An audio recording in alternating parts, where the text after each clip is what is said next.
हूं आबिद हुसैन शेख। आपका खैर मकदम है 4 टीवी न्यूज़। कर्नाटक एक्सप्रेस में शबे बारात पर सरकार का ऐलान। मस्जिदों में नमाज और कब्रिस्तान में जियारत पर पाबंदी, सरकार का आदेश। शबे बारात के मौके पर मुसलमान रात भर मसाजिद में नमाज अदा करके कब्रिस्तान पहुंचकर कब्रों की जियारत करते हैं। यानी इस बार 9 अप्रैल को ही शबे बारात है, मगर राज्य में फैले कोरोना वायरस की रोकथाम के लिए सोशल डिस्टेंस यानी एक दूसरे से दूरी कायम करना लाजमी है। इसी के मद्देनज़र सरकार ने जनता की सेहत को ध्यान में रखते हुए आदेश जारी किया है कि शबे बारात के मौके पर मसाजिद, कब्रिस्तान और दरगाहों पर हाजिरी देने पर पाबंदी लगाई है। इसी के चलते राज्य के सभी मसाजिद, दरगाह और कब्रिस्तान कमेटियों को नोटिस दी गई है वक्फ बोर्ड की तरफ से, वो इस आदेश का पालन करें। हम भी आपसे यही कहेंगे कि आप सरकार के आदेश का पालन करें, ना कि इसके विरुद्ध जाकर खुद को भी तकलीफ में और अपनों को भी तकलीफ में न डालें, बल्कि अपने घरों में रहकर अपने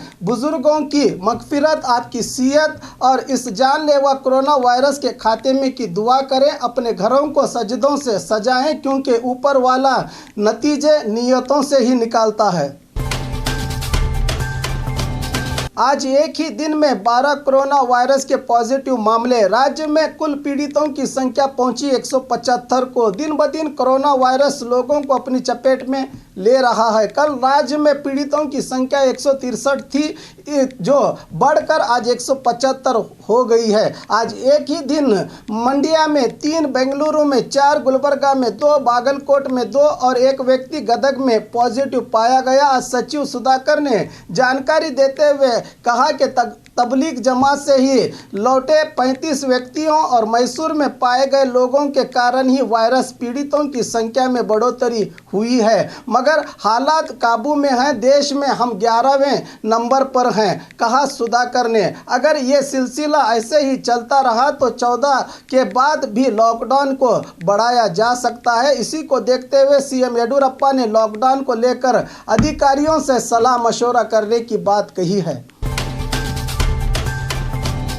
केपीसीसी की ओर से विशेष आरोग्य केंद्र की शुरुआत। आज वर्ल्ड हेल्थ डे के मौके पर कांग्रेस पक्ष की ओर से आरोग्य केंद्र खोलने की बात बताते हुए केपीसीसी कार्याध्यक्ष ईश्वर खंड्रे ने बताया कि लॉकडाउन के कारण डॉक्टर सहित ज़्यादातर लोग घर पर ही हैं। ऐसे में कोविड-19 के अलावा दूसरी बीमारियों से जूझ रहे लोगों की ओर ध्यान नहीं दिया जा रहा। इसी को देखते हुए इस केंद्र की स्थापना की गई है, जिसके लिए स्वयं प्रेरणा से 75 डॉक्टर्स सामने आए हैं। यहां हेल्पलाइन खोली गई है, जिसके नंबर 08047188000 है। कोविड पीड़ितों को एडमिट करके इलाज किया जाएगा। दूसरी बीमारियों के रोगियों को फ़ोन पर इलाज और ज़रूरी दवाइयों के लिए सलाह दी जाएगी, कहा ईश्वर खंड्रे ने। लॉरी मालिकों का आतंक, कब खत्म होगा लॉकडाउन। सबसे ज़्यादा लॉरियों वाला शहर कहलाने वाला बीदर जिले के बसवा कल्याण के सस्तापुर बंगले के पास स्थित ऑटो नगर में खामोशी छाई है। हमेशा लॉरी के आवाज़ों से शोर करने वाले इस इलाके में खामोशी छाई हुई है। लंबी लंबी कतारों में लॉकडाउन के कारण लॉरियां खड़ी हैं। इस इलाके में स्थित 500 से अधिक गैरेज हैं। स्पेयर पार्ट की दुकानों पर ताले लगे हैं। अक्सर यहां फाइनेंस के कर्ज से लॉरियां खरीदी गई हैं। हर महीना 60 से 70 हज़ार कर्ज भरना पड़ता है। यहाँ के लॉरी मालिकों का कहना है कि रोज़ कम से कम 1 करोड़ रुपयों का नुकसान हो रहा है। लॉकडाउन के बीच भी अनाज की तस्करी। फार्म हाउस पर रेड। शिमोगा तालुका के कल्लूर फार्म हाउस में राशन की दुकानों में गरीबों के लिए दिए जाने वाले चावलों को गैर कानूनी तौर पर ले जाया जा रहा था। पुख्ता जानकारी के आधार पर कार्रवाई करते हुए फूड डिपार्टमेंट के जॉइंट डायरेक्टर डॉक्टर नागेंद्र ने अधिकारियों सहित रेड की। यहां से कुल 50 किलो के करीब 250 चावल की बोरियां पाई गई। साथ ही कोरोना के नकली पास, एक ओमिनी, एक पिकअप और एक लॉरी को जब्त कर लिया गया है। अभी तफसील से जानकारी नहीं मिल सकी।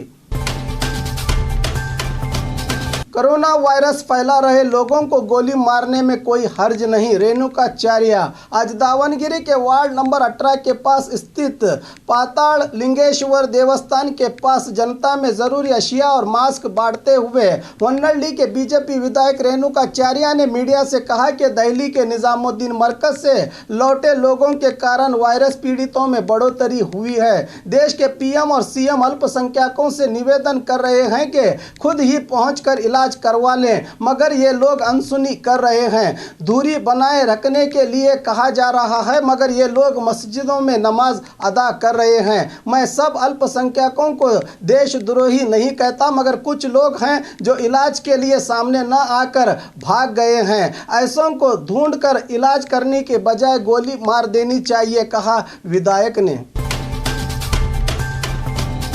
मद्यपान को लेकर हाईकोर्ट में पीआईएल। कोरोना वायरस को लेकर राज्य में 14 दिनों से लॉकडाउन चल रहा है। जरूरी चीज़ों को छोड़कर बाकी सब दुकानों सहित वाइन शॉप, बार वगैरह बंद हैं। शराब न मिलने पर अब तक राज्य में 14 से ज़्यादा लोगों ने आत्महत्या कर ली है। इसी को देखते हुए हुबली के साइकियाट्रिस्ट, मानसिक रोगों के डॉक्टर विनोद कुलकर्णी ने हाईकोर्ट में पीआईएल दर्ज करके कोर्ट से निवेदन किया है कि शराब के आदी लोगों को अचानक से शराब बंद करने पर जानलेवा समस्याएं पैदा हो जाती हैं। कुछ लोगों में पागलपन, चिड़चिड़ापन, डिप्रेशन के कारण ऐसे लोग आत्महत्या भी कर सकते हैं। कुछ घंटों के लिए अगर बार और वाइन शॉप को अनुमति दी जाए, वो जरूरतमंदों को शराब मुहैया करें। आज वीडियो कॉन्फ्रेंस के जरिए सुनवाई करते हुए हाईकोर्ट ने डॉक्टर की मांग को रद्द किया और पीआईएल दाखिल किए। डॉक्टर पर ही 10,000 का जुर्माना आयद करके पीआईएल खारिज किया गया।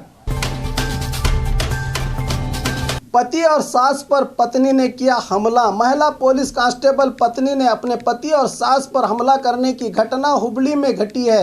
यहां के अशोकानगर पुलिस थाने में सेवारत कस्तूरीबाई पर पति और सास आरोप लगा रहे हैं कि पत्नी ने हमला कर दिया। पुलिस में शिकायत करने पर भी पुलिस एफआईआर दर्ज नहीं कर रही। दूसरी तरफ पत्नी कह रही है कि पति कुछ कमाता नहीं, अब देखना है कि मामला कहां तक पहुंचता है।